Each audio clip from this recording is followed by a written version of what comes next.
Welcome everyone, good afternoon. I'm John Cast, and today I'll be presenting to you Aquaeye.ai. To give you a little bit of context and background surrounding its genesis and motivation, I'd like to kind of spend a bit of time about its objectives. So circa 2018 through approximately 2021, I was a software engineer in the Bay Area and was heavily plugged into the diving communities in that part of the world. And most importantly, as shown in the right-hand side picture there, I was a volunteer diver helping maintain exhibits at the California Academy of Sciences. It was through those experiences, as I'm sure you can also relate, many visits to other aquariums and museums across the country over many years, that basically I came to two general conclusions. One is that the human attention span is very short, and secondly, that the mediums through which they typically convey information are bandwidth limited and lack personalization. Essentially, they can't evolve with the times as new information about critical issues to society emerge, such as conservation, global warming, etc. So what I wanted to do was utilize my skills to bring a technological solution to help enhance those same exhibits. So what we'll see here shortly in a demo video is that this platform offers identification localization for those exhibits and also exposes ecological traits databases that the user can conveniently navigate at their desire. And importantly, it's a user-first experience, so from login screen all the way to the dashboard for their subscribed content to the control interface, everything is built with the user in mind so that it's intuitive and convenient. Quickly giving you a system overview, this simplified diagram kind of says it all. Basically, this platform, Aquaeye, is hosted in the cloud using AWS resources. It's highly scalable. The data is also hosted in the cloud. Through that, these models are exposed through a simplified user interface to the users, and this can be accessed anywhere with the browser in the world where you have internet connection. As you'll see in just a second, there are two main features: a find, predict set of features. Defined, as it kind of is demonstrated on the left for you, does what it says. It finds everything in view, localizing as well as classifying. And then the predict feature allows the user to draw a bounding box and classify what's in that box. So with that, I'm going to give you a quick video of the user's perspective. Narrate this for you, so we don't get any weird echoes. So I'm going to navigate to the website. Here we'll be met with authentication. I'll log in. This is the main dashboard, which takes you to a live stream dashboard after that. These are your subscribed views. Essentially, each one of these is a tile corresponding to an exhibit. It could be anywhere in the world. On the right-hand side, the live stream itself will be loaded. There's a convenient control panel on the left-hand side with a quick start menu to help you get started quickly. And there's also, as shown just coming up, a field guide. Now this will be, and is specialized for every exhibit, and it has a tiered classification of information. So that you can click through links as you so desire to find out more about what you're seeing. This first main feature you're going to see is the predict feature. The user draws a bounding box, queries the model in the cloud for what they hope to find. In this case, we're correct with our prediction. You can click through more links and get more information. Additionally, at the top right there, it's hard to see, there's a feedback link. Ideally, that feedback will be incorporated into a training pipeline. Now I'm showing the second main feature, which is the predict feature, and the find feature, which finds everything in view with localization. So, moving on, I want to cover there are two major components that comprise that system you just saw, the data sets and the models. So I'll cover quickly the data sets. I think these are important from a researcher's perspective and any interested party who needs to find information and data. It's hard to come by, as we'll cover shortly. There are basically two types: image classification data and object detection data. And right now, while what you saw is built for the Reef Lagoon and Philippine Coral Reef exhibits at the California Academy of Sciences. This can be expanded and hopefully will be expanded to basically suit any exhibit at any aquarium. The taxonomies of these data sets look something like the following. You have your flavor, if you will, image classification or object detection. Then you have a particular exhibit, wherever that might be in the world. And for that particular exhibit, there'll be some bucket of data which is organized in a myriad of ways, for example, by species or a common name, perhaps. Examples of that species organization is shown here. It's a little hard to read, but every one of these is a species name and was collected. And as shown in the next slide, this is that same data organized by common name. So depending on your needs, you may be able to find something interesting in this data. You'll be able to download it at the end of the presentation. Example of the testing portion used.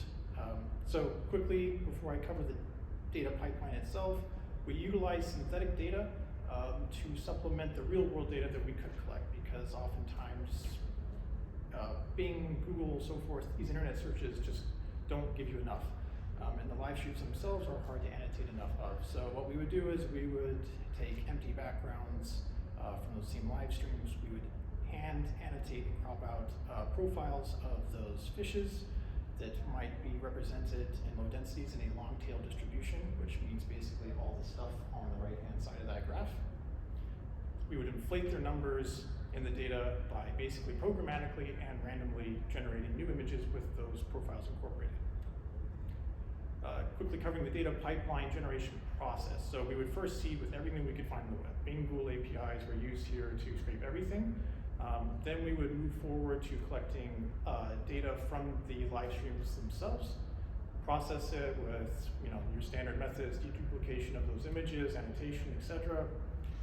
We would then, if needed, try to supplement that data with that synthetic data generation process you just saw, as well as our evolving object detector predictions on those same live stream data. So as mentioned earlier, we have image classifiers, we have object detectors. Object detectors can help us annotate as they become better. And then finally, we would train the top right node. Going forward, as you may have caught, if you're paying very close attention to that video, there is a user feedback functionality. This saves what the user feels the prediction from the model should have been. Ideally, this will be incorporated into an automatic cycle such that any new data incorporates it and folds it in. Now quickly covering the models. I want to emphasize before we get into this that the data and the models, everything here is modular. The platform is largely agnostic to whatever you use, and the idea is that you, as these things evolve, can supplement it with newer, better versions of those things. So there are two features, find and predict, as shown earlier. Our predict feature is powered by an image classifier, which is essentially an Inception v3 architecture, if that makes any sense to you. This is pre-trained on a widely used, publicly available data set called ImageNet, and then with transfer learning techniques, we further train it on our data, which is shown on the right-hand side. Similarly, in that transfer learning paradigm, we train an object detector that has been pre-trained on the COCO data set, also widely available.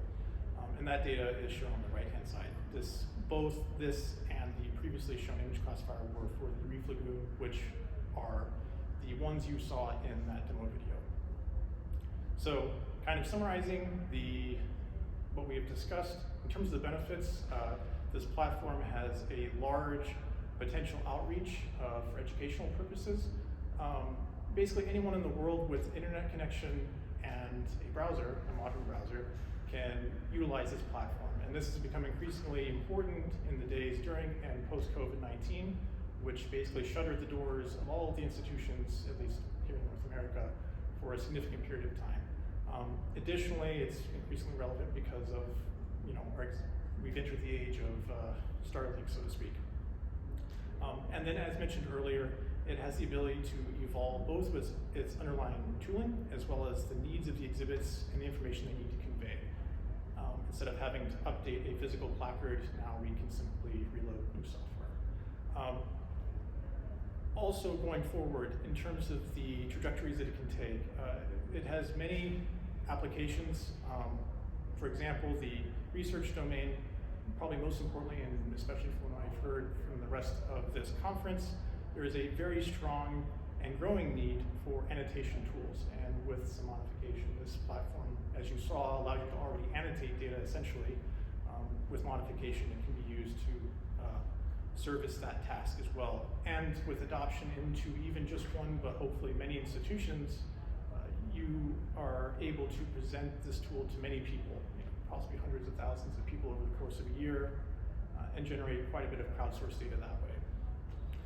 Again, as mentioned earlier, it has a large potential for awareness for important issues such as conservation, ecology of at-risk ecosystems, and so forth.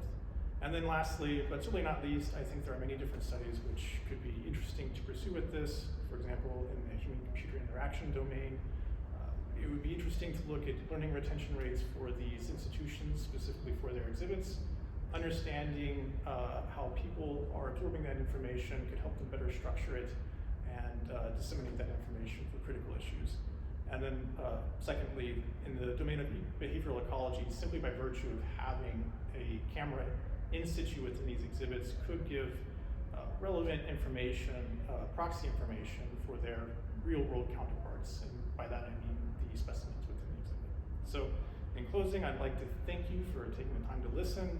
On the left, you will find login information for what you just saw in that demo video. I encourage you to try it out, and whether it be negative or positive, give me your feedback. You can send it directly to that email, which is the username as well. The middle is my contact, and the right-hand side QR are the models and data sets that you are welcome to download. Thank you.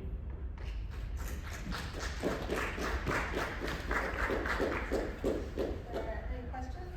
Sure, sorry. Yeah. Do you know if this would have eventual application to live streams of natural coral reefs, for example? I know there's Florida Coral City Camera, which is a lot of species, but it would be really awesome if that could be applied eventually. Yeah, absolutely.